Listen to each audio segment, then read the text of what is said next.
9h03 da manhã, esse aqui é o Jornal Gente. Nós vamos conversar agora sobre o marco temporal, mais um veto do presidente da República que foi derrubado na semana passada, além da desoneração da folha de pagamento. Vocês todos acompanharam aqui conosco essa notícia. Quem está conosco para falar sobre isso, nesta repercussão, é a senadora Tereza Cristina, que já foi ministra da Agricultura e conhece bastante desse assunto, para trazer informações para nós aqui no Jornal Gente da Rádio Bandeirantes, que também é transmitido simultaneamente pelo canal Band News TV todas as manhãs. Senadora Tereza Cristina, seja muito bem-vinda. Como é que foi esse processo no Congresso Nacional para a derrubada do veto do presidente da República? Qual é o reflexo que isso tem? E também já pergunto para a senhora a possibilidade de judicialização agora desse assunto depois de vencido no Parlamento. Muito bom dia. Bom dia a todos vocês, um prazer falar na Band News, meu querido amigo Cláudio Humberto, Thaís, Pedro, Cláudio, Sônia, enfim, todos vocês, um prazer enorme. Marco temporal. Prazer é nosso, senadora. Nossa Senhora, quanto tempo, né? A gente esperava que essa página estivesse virada, que tivéssemos já segurança jurídica no campo, que pudéssemos tratar de outras pautas para os indígenas, para os pequenos produtores rurais, né, com essa votação. Foi uma derrubada de veto, eu acho que espetacular, né, porque os votos foram de balaiada, nós tivemos voto tanto na Câmara quanto no Senado para uma PEC.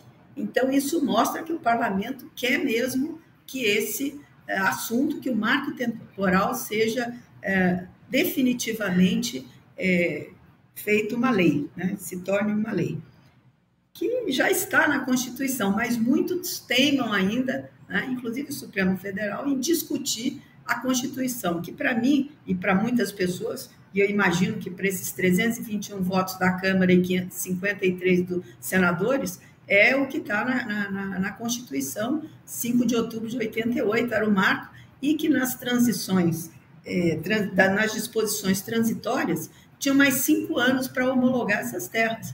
Então, isso para mim era voto vencido, mas infelizmente nós estamos aí discutindo ainda marco temporal, agora com a derrubada dos vetos, como sempre, aqueles que perdem no voto vão judicializar. Já disseram lá no dia da votação, na quinta-feira, que vão judicializar. Eu acho isso uma pena, uma perda de tempo. Nós já devíamos estar tratando de outras coisas para melhorar a vida dos indígenas, enfim, de todos aqueles que sofrem com injustiça dos dois lados. Senadora, muito bem-vinda ao nosso programa mais uma vez, estamos aqui muito honrados com sua presença. Eu queria falar exatamente sobre essa questão da judicialização, né, que o Pedro tratou na sua pergunta, que é uma coisa que desvirtua o jogo jogado, né? Simplesmente, como no Brasil até o passado é incerto, estão querendo mudar aquilo que se cumpriu um rito constitucional, né? O Congresso aprova uma lei, o presidente vetou, o Congresso, cumprindo esse rito constitucional, derruba o veto. E aí o jogo não acaba, só acaba quando termina no Supremo, né? É exatamente essa questão. Eu queria saber da senhora qual a sua expectativa em relação a isso, do ponto de vista político, porque o que nós temos hoje é a criação, né, cada vez fica mais nítida, essa opção que foi feita, que está em curso, de um governo compartilhado entre o Poder Executivo e o Supremo Tribunal Federal. Claramente, né, tem ali um jogo ali de, enfim, de compartilhamento de poder, que é algo muito sério mesmo. E eu queria saber da senhora exatamente isso. A senhora tem a expectativa de que o Supremo vá derrubar a derrubada, quer dizer, a derrubada do veto presidencial no marco temporal? Infelizmente, quer dizer, eu não sei dizer, né? Eu acho que o bom senso deveria mostrar, e aí para você ter o equilíbrio entre os poderes, o respeito entre os três poderes, eu acho que com essa votação ficou claro o desejo do Congresso Nacional. E nós somos os que são eleitos aqui para representar o povo brasileiro. Nós temos voto. E se essa é a vontade da grande maioria, eu acho que o bom senso deveria começar a prevalecer no país e, por que não, com o marco temporal. Mas aguardar e ver. Senadora Sônia, aqui um prazer estar conversando com a senhora no Jornal Gente. Aproveitando toda a sua experiência, sua vasta experiência, o Brasil já tem uma enorme quantidade de terras demarcadas. Há algum outro país do mundo que demarque terras para os povos originários? E por que isso acontece no Brasil? Bom, nenhum país do mundo tem o que nós temos para os indígenas. Nós já temos 14% do território nacional demarcado e homologado. Isso é muito mais do que a agricultura brasileira usa para fazer todo esse superávit, carregar o PIB do Brasil, que faz isso com 8% de terras do território nacional. Então, eles têm quase que o dobro. Se o marco temporal não for fixado essa data, o que vai acontecer? Nós teremos aí quase outro tanto, mais outros 14% de terras que já estão indicadas para serem para estudos e homologação. Então, isso nós dobraríamos o território nacional de terras para os indígenas. Aqui eu acho que não é uma questão de avaliação de se é 14%, mas é necessário, né? Precisa disso. Outra coisa, onde é preciso demarcar, é claro que povos indígenas isolados, que ainda não foram contactados, vão ter as suas áreas homologadas, se acharem novas tribos, novas etnias, isso não tem dúvida que será feito. E podem estar essas pessoas, esses indígenas? Na região norte do país, onde nós já temos uma vasta área demarcada, mas que ainda temos terras públicas que podem ser demarcadas, sim, para casos em que novas etnias sejam encontradas. Agora, o que é que nós não podemos conviver? Com essa insegurança. Santa Catarina são pequenos agricultores que estão há mais de 100 anos, muitos com escritura registrada e que hoje vivem uma insegurança danada. Alguns já se mataram, outros vivem numa depressão profunda, não sabem se podem continuar investindo, enfim, uma insegurança total. E, aliás, eu queria lembrar aqui, cadê o ministro do Desenvolvimento Agrário? Cadê o ministro Paulo Teixeira, que foi recriado o Ministério do Desenvolvimento Agrário para cuidar de pequenos agricultores? E eu não vi ele defender, hora nenhuma, esses pequenos agricultores ameaçados em todo o Brasil, na Bahia, no Maranhão, no Rio Grande do Sul, em Santa Catarina, no Mato Grosso do Sul, onde está? Porque não só são grandes produtores ou pecuaristas ou donos de terra que estão ameaçados. É muita gente. Agora, aqueles que não têm o título e que são invasores têm que ser tratados como tal.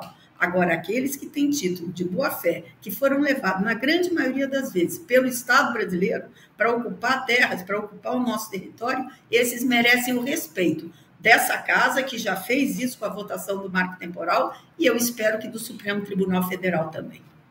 Senadora Tereza Cristina, ao vivo conosco aqui no Jornal Gente. Senadora, queria perguntar para a senhora o seguinte: o que está valendo, no final das contas, em relação ao marco temporal para a demarcação de terras indígenas, não é? Nós tivemos a Constituição de 88, que dizia que havia o marco temporal. A partir de até 88, que era terra indígena, seria demarcada. A partir daí, a partir da Constituição, haveria demarcação. Dali para trás, não, porque senão a gente remonta a épocas em que não há nenhum tipo de registro histórico. A época da chegada dos portugueses aqui no continente sul-americano. Bem, o Supremo Tribunal Federal disse que o marco temporal era inconstitucional, e aí essa lei que tramitou pelo Senado, pela Câmara, foi vetada pelo presidente da República e teve o veto derrubado pelo Congresso. Ufa! Disse que sim, vale o marco temporal. No meio desse imbróglio todo, o que está valendo uma ação hoje que tramita na Justiça? Segue que critério? Pois eu também quero saber. É um imbróglio que ninguém sabe, porque, na verdade, dos votos para o caso de Santa Catarina, que foi o que foi julgado, mas com repercussão geral, que é isso que preocupa, né, nós ainda não temos o voto, como é que se diz? Todos os votos, o acórdão, ainda não temos ele pronto. eu acho que deve estar sendo muito difícil fazer esse acordo, porque os votos foram muito diferentes entre si. Nós tivemos 2 votos apenas para a confirmação do marco temporal, na data da Constituição, né, 5 de outubro de 88. Aí nós tivemos votos variados que falam sobre indenização, que falam sobre caso a caso, enfim, os votos não. Teve um voto só que fala da inconstitucionalidade, que é o voto do ministro Fachin, o relator. Foi o único que cravou a inconstitucionalidade. Então, nós temos que aguardar esse acordo para ver o que vai acontecer, porque ninguém sabe. Na realidade, a insegurança hoje está pior do que antes da votação do Supremo Tribunal Federal, mas por isso que foi muito importante essa votação aqui no Congresso para mostrar que aqueles que estão aqui, que foram eleitos e que têm o dever de legislar, nós viemos para cá para isso, nós queremos que o marco temporal seja acatado e que a data é 5 de outubro de 88. Eu acho que isso ficou claro, com 321 votos da Câmara e 53 do Senado. Ministra Tereza Cristina, muito obrigado pela sua entrevista aqui para nós, para o Jornal Gente, né, para debater esse assunto tão importante. A senhora sabe que é sempre convidada para tratar desses assuntos. Cláudio chamou aí, Cláudio? Então, eu só queria fazer uma última pergunta, uma perguntinha final aqui. Um levantamento que a gente fez, senador, indicou que a senhora é uma das pouquíssimas senadoras integrantes da bancada feminina cuja assessoria tem maioria feminina. Todas as demais senadoras têm maioria masculina na assessoria, né? Essa coisa de bancada feminina é só lacração ou a senhora levou isso a, enfim... as últimas consequências, né, tornando o seu mandato um mandato feminino? Não, Cláudio, eu procuro sempre ter mulheres competentes, né? E eu fui a carta de mulheres competentes para trabalharem comigo.